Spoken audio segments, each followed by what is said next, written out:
दोस्तों once again स्वागत है आप सभी का एक बार फिर से इजी मैथ में। और मैं हूं आपका दोस्त इजी मैथ। फिर आज हम वर्ग करेंगे और वर्गमूल समझेंगे। जो कल मैंने आपको पिछले वीडियो में मैंने उस पिछले वीडियो में मैंने आपको ये बता दिया है कि वर्ग और वर्गमूल आखिर होता क्या है, उसको वर्ग क्यों लिखा जाता है, आखिर ये वर्ग क्यों लिखा जाता है, जबकि घात जो पावर आप दो लगाते हो उसको वर्ग क्यों कहते हैं। मैंने ये सारी चीजें, सारी डिटेल्स जो है वो मैंने पिछले वीडियो में बता दिया है। अभी जो अभी मैं आपको बताने जा रहा हूँ वो मैं आपको एक बहुत ही इंपॉर्टेंट चीज बताने जा रहा हूँ कि वर्ग कब होता है और वर्गमूल कब होता है। देखिए देखिए बच्चे, ध्यान से इधर समझना।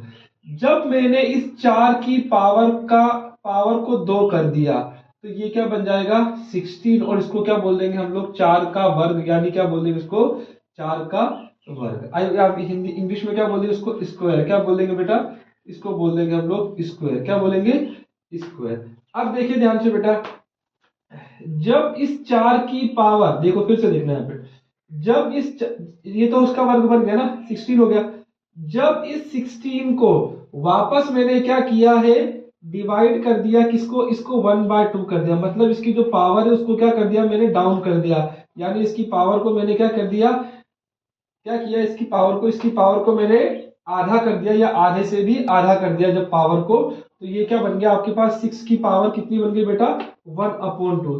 क्या बन गया 6 की पावर 1/2। अभी बहुत से बच्चों को आज पता चलेगा कि इसी को बेटा क्या बोलते हैं हम लोग, इसी को बोलते हैं अंडर रूट। क्या बोलते हैं, इसी को हम लोग बोलते हैं अंडर रूट। क्या बोलते हैं अंडर रूट। यानी 6 की पावर 1/2 होगी तो उसी को क्या बोलेंगे अंडर रूट। और जो यहाँ पे 2 लिखा हो तो वो क्या बोलेंगे हम लोग वर्ग। क्या बोलेंगे वर्ग। और इसी को क्या बोलते हैं बेटा, इसी को बोलते हैं वर्ग मूल। आई बात समझ में कि नहीं आई, आई बात समझ में। तो अगर कहीं पे 6 की पावर 1/2 भी लिखा हो तब भी उसका मतलब कितना होता है अंडर रूट, या उसको क्या बोलते हैं हिंदी में क्या बोलते हैं वर्गमूल।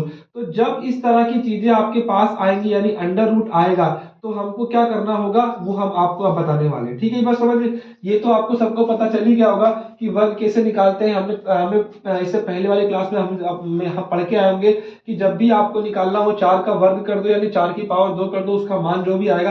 अब हम निकालना सीखेंगे वर्गमूल। क्या सीखेंगे निकालना बेटा, वर्गमूल। ठीक है, अब दिखाते हैं आपको वर्गमूल कैसे निकालते हैं। वर्गमूल निकालने के हमारे पास 2 मेथड है। ठीक है, समझ में आएगी नहीं, बेसिक मेथड और एडवांस मेथड। दोनों मेथड में आपको यहाँ पे आज सिखा दूंगा। ठीक है, आई बात समझ में। देखिए सबसे पहले बेसिक में, चलो मैं आप मोटा मैं ले लेता हूँ 144। क्या ले लेता हूं 144। आपका क्या निकालना है 144 जो है वो क्या होगा, उसका आपको निकालना है वर्गमूल निकालना है। इसकी मूल वैल्यू क्या होगी, यानी इसका मूल वर्ग क्या होगा वो आपको निकालना है। ठीक है, चले देखेंगे ध्यान से आप। अब सबसे पहले मैंने आपको पिछले वाले वीडियो में एक चीज बताया था कि सबसे पहले आप क्या जाके देख के आएंगे, ये देख के आएंगे बेटा कि इसका वर्गमूल निकलेगा कि नहीं निकलेगा। तो मैंने आपको बताया है, क्या बताया मैंने आपको, कि जिन संख्याओं के पीछे कितना आ रहा है, कितना आ रहा है 1 आ रहा है, 4 आ रहा है, 6 आ रहा है, 9 आ रहा है, 5 आ रहा है और 0 आ रहा है, तो उनका वर्गमूल निकल सकता है। क्या हो सकता है, निकल सकता। मैंने ये नहीं कहा कि निकलेगा ही निकलेगा, निकल सकता है। ठीक है, ये बात समझ में। तो अब हम जाके 1 है 4 है तो हम इसका ट्राई करेंगे कि इसका वर्गमूल निकलेगा कि नहीं निकलेगा। ठीक है, ये बात समझ में। चलिए देखिए ध्यान से। सबसे पहले क्या करेंगे, एक लाइन खींचेंगे, एक इधर लाइन खींचेंगे, यहाँ पे क्या लिख देंगे 144। ठीक है, आई बस अब इसको बोलते हैं हम लोग कौन सी, इसको बोलते हैं गुणनखंड विधि या फैक्टर मेथड। ठीक है, सबसे पहले देखेंगे पीछे संख्या कौन सी है। पीछे संख्या है यानी कि पीछे डिजिट कौन सा है, इवन नंबर है या ऑड नंबर है, सम संख्या है विषम संख्या। अगर सम संख्या है सबसे पहले किससे हम किससे डिवाइड करेंगे, 2 से। दो कितना हो जाएगा, 2 7 में 14 और 2 दूना, फिर वापस वही चीज आ रही, तो 2 3 6 1 2 6 12। फिर 2 से जाएगा 2 18, फिर 2 से जाएगा 2 9, फिर कितना हो जाएगा बेटा आपके पास, फिर हो जाएगा 2 यानी 3 3 और ये 3 3। ठीक है, तो 3 1 जा 3। आपको समझ में आई कि नहीं बात। अब देखो ध्यान से, इसके पेड़ बना लो बेटा। क्या बना लो, इसके पेड़। मल्टीप्लाई करने की जरूरत नहीं, इसके पेड़ बना लो। जब इसके हम पेड़ बनाने जाएंगे तो हमको मिलेगा 2 एक बार है, यानी 1 2 को बाहर लिख लो। जब इसके पेड़ बनाए जाएंगे 2 एक बार है, इसको बाहर लिख लो।